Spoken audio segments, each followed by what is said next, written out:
Okay, so getting back into our coverage over the X-Men, we actually do pick up with Excalibur number 35 for today's video. Now, when it comes to Excalibur, there's something I do want to mention. You see, around this time in Marvel Comics, even though Excalibur was one of the X-Men teams out there, they did not really cross over with the other X teams like X-Factor or X-Force or the main X-Men team. They were kind of on their own in London. Now, this does take place after our heroes had came back after traveling across the multiverse, but also being able to find their lost team member, Kitty Pryde. And so now the team is finally back together once again. But here comes the big problem though. You see, when our heroes came back to the lighthouse, they were going to throw a big party for the return of Kitty Pryde. But then they got word that a young girl is missing, and her name is Amy. Now, we do know that she was kidnapped by another character, and his name is Guttner. Now, when it comes to Guttner, he did admit that he did kidnap Amy. But here's the problem, though. He does not remember where Amy is at. And so right now, you have all the police force in London, but also Excalibur going around trying their best to find this young girl and hoping to bring her home back safely. Now, we're going to shift our focus over to Rachel Summers and another character known as Day Thomas. Now, we have talked about Day Thomas before. Day Thomas is actually a detective in London. And so right now, his main goal is to find the young girl. But he's also with Rachel Summers. Now, something else we have to remember is that around this time in X-Men comics, Rachel Summers was actually the Phoenix. But either way, you have Rachel and Day Thomas about to interrogate Guttner and to hopefully figure out where in the world did he place Amy at? Now, he's not trying to tell Rachel anything at all. And matter of fact, even though he claims that he cannot remember, he still rather not tell them where they can find the young girl. But that's okay because Rachel has the ability to read his mind. And so she is hoping to go into his mind to figure out where Amy could possibly be at. Now, we can tell automatically that Guttner is not going to be the main bad guy of the book because honestly, even though he's trying his best to not tell Rachel where he actually taken Amy to or he may have forgotten, either way, she's able to read his mind. And once she does that, she'll be able to know where he had taken Amy to. Now, when she does go into his mind, she does see him taking Amy to some kind of abandoned building on the outskirts of the city. Now, here's the problem though. There are many abandoned buildings in the outskirts of the city. And so if Rachel wants to be able to find Amy, she needs more details of that building. She has to dig deeper into his mind, which she does do. But here comes the problem though, because as she dives deeper, she sees Amy, and now her goal is to connect her mind to Amy's mind.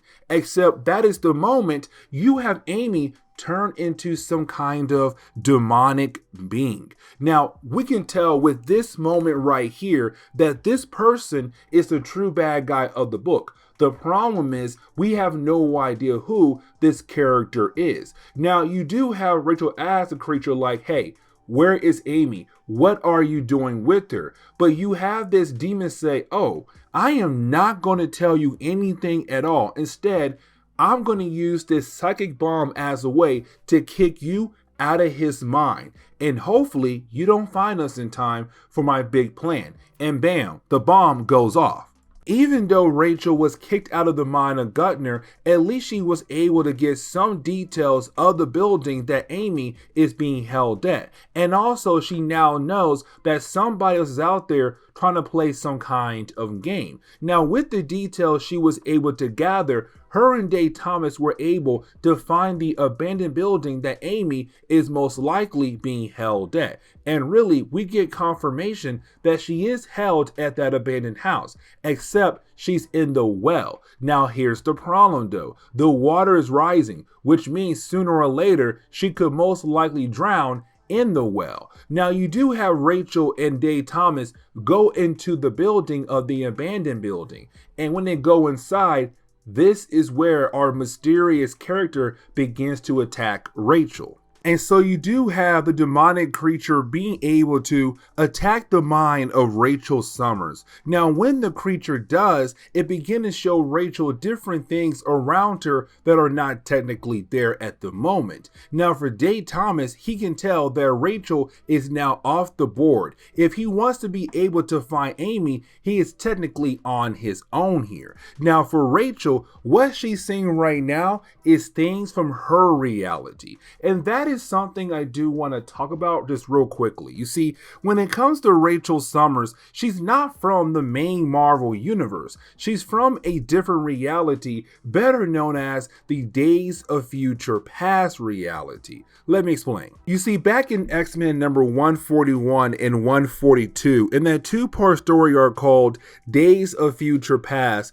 we had learned that in the far future, a dark future, that Sentinels were going to rule over North America and really other parts of the world as well. Again, it was a dark future where most of the mutants were killed off, and really most power beings were killed off in that dark future. Now, with that being said, you had Kitty Pryde from the future go back in time to the moment that led into her future, hoping to change the past to change the future. Now, she was able to change the past, except when she came back to the future, her present time, nothing had changed. And so then you had Rachel go back a second time, hoping to figure out why haven't things changed in her future. And when it came to Rachel, when she arrived back in the main Marvel universe, she had learned that her future had now became an alternate future. Like, yes, originally you were the future, but now that's not going to happen.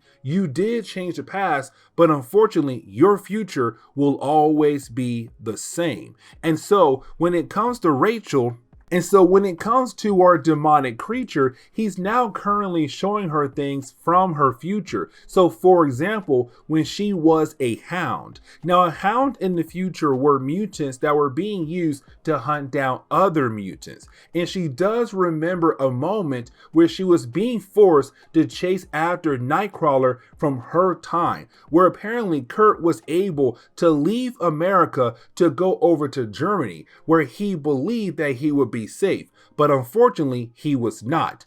Rachel found him, and then her master Ahab had killed him off.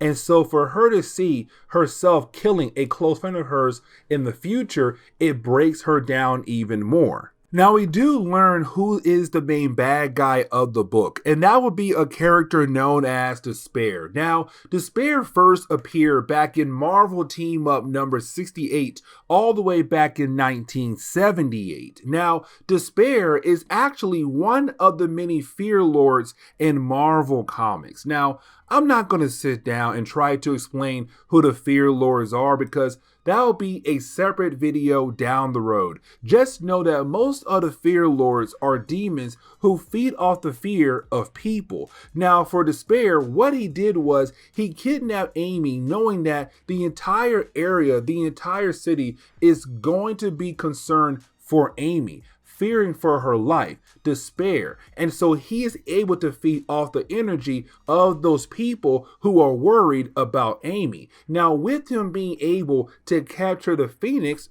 Rachel Summers, he's also feeding off her as well in her cosmic energy. And so he believes that right now he's actually winning. Now, you do have Rachel being able to get right back up and begin to fight back against him. And so why have the two of them fighting? Well, Dave Thomas is able to find Amy, and he realized that she's in a well, but the water is rising, and sooner or later Amy is going to drown. Now, for Rachel, she's actually struggling trying to get an advantage against Despair because, again, he's right now feeding off the energy of people in the area who are so concerned for Amy. Now, Dave Thomas, he's trying his best to save her, but unfortunately, it does seem like he might drown with her. But she is not giving up. She has hope in the idea that they're going to be able to get out of that well. And that hope right there is really important. And the reason why, because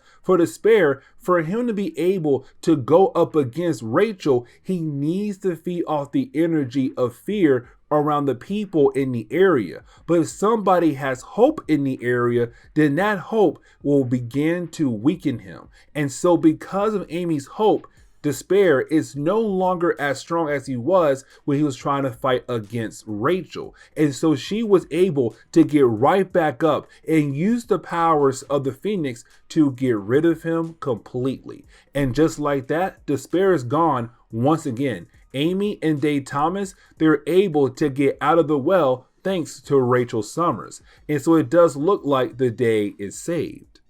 Now, I want to go ahead and cover Excalibur number 36 as well and throw it in today's video. Now, Excalibur number 36, we're going to see our heroes going up against the Outlaws. Now, the Outlaws first appeared in 1989 in Web of Spider-Man issue number 50. And really, they're being led by Silver Sable. And honestly, this is a very interesting team here. Now, I'll talk more about them later on in this video. Just know that this takes place before Sandman was actually able to join the Avengers. Yes, you heard that right. In the 1990s, the early 1990s at least, Sandman was actually an Avenger. Yeah, wild times. Either way, let's go ahead and dive into Excalibur number 36.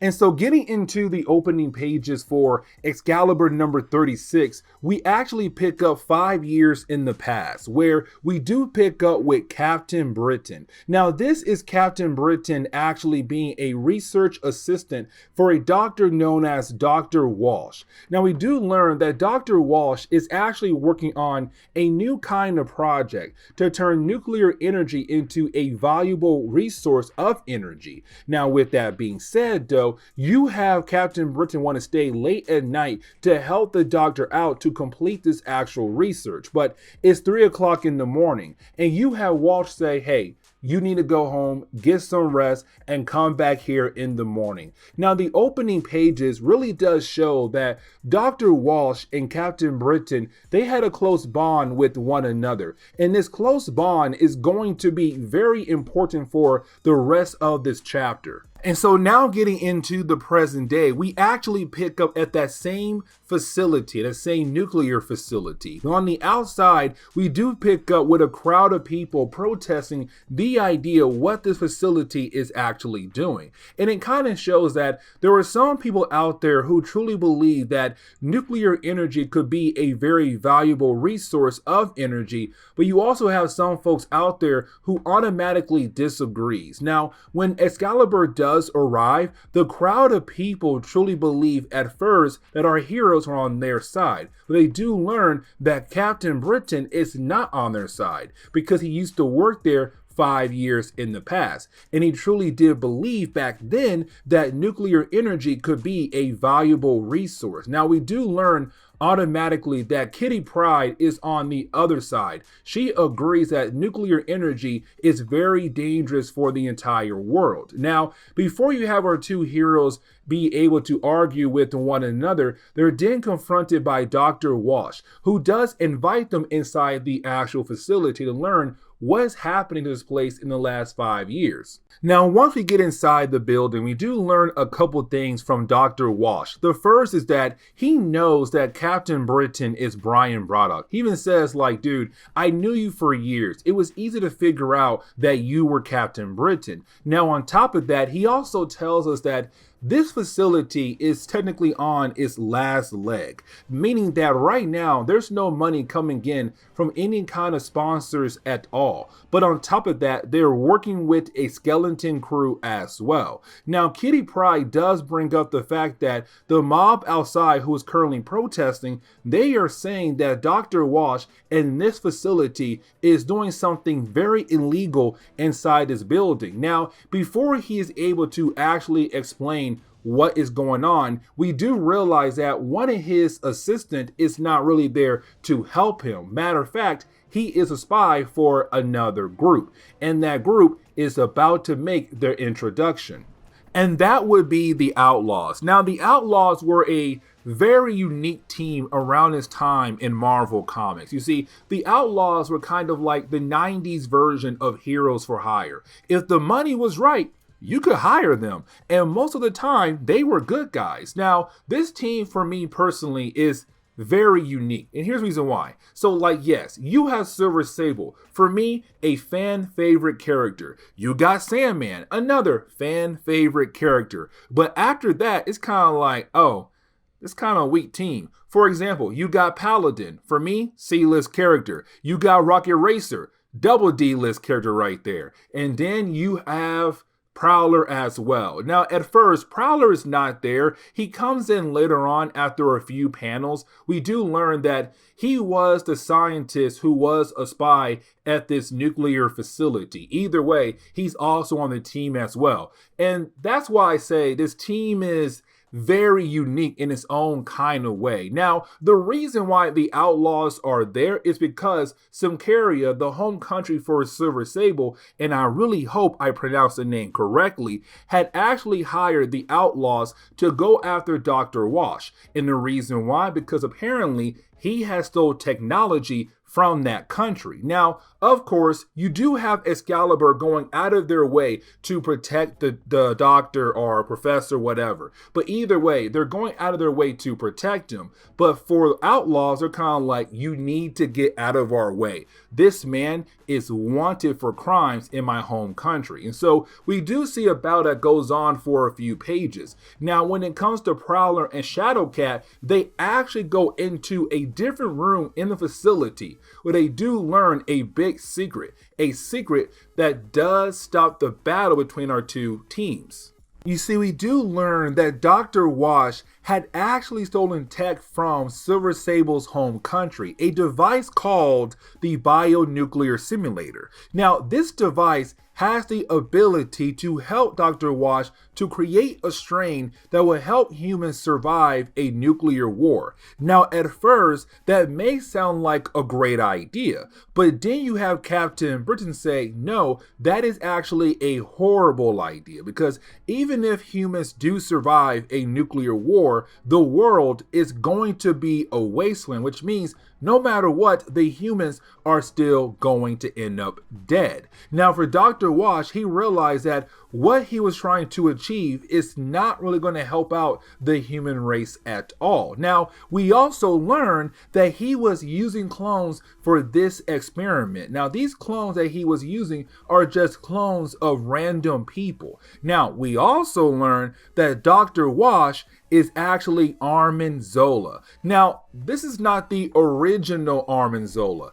This is more of a robot clone that got left behind by the original, and this one thought it could actually live a normal life, but also still try to achieve a goal of saving the human race. But unfortunately, it realized it could not achieve that kind of goal. Now, after our heroes had learned his big secret, you then have Paladin tell everybody in the room that right now, the bionuclear simulator is going into meltdown. Now, I don't know if I said this earlier or not, but when it came to our heroes, they did learn that this device does have the ability to affect the entire world in a negative way. And so right now, with it going into meltdown mode, it's kind of like, oh, this is really bad. This could most likely affect the entire world. Now, let's not forget, around this time in Marvel Comics, Rachel Summers was the Phoenix. And so she's trying her best to use her powers to contain everything until it is actually able to get out of the meltdown state. Now, things only get worse because of Kitty Pryde. You see, Kitty Pryde thought if she does use her ability to phase through Armin Zola, then everything should be shut down. The problem is when she does that, well, she hits a device that he was using to basically control the clones from attacking anybody in the area. And so with the device now being gone, the clones are now going on a rampage. But also that same device was keeping a creature in check called the Shepherd. And so once again, thanks to Kitty Pryde, that device is no longer working, which means that monster and also the clones are on a rampage right now across the entire facility, inside and outside. Now for our heroes, they do know that if they do stop Dr. Wash, then everything should be a-okay. But the problem is though,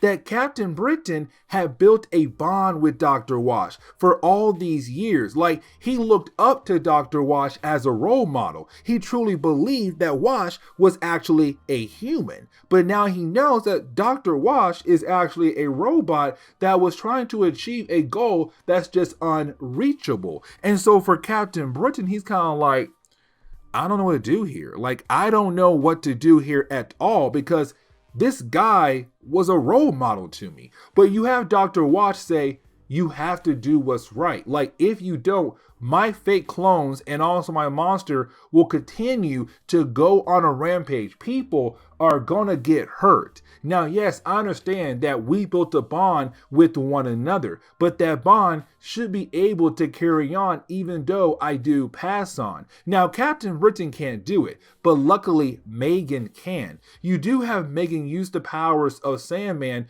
to go ahead and get rid of Dr. Wash. He dies, and once he does die, the clones, they stop. The monster, it stops as well, and the day is actually saved. But for Captain Britain, this man lost somebody close to him. But this is where we are going to end today's comic book video. So please leave me a like down below and subscribe. But guys, see y'all next time. Later.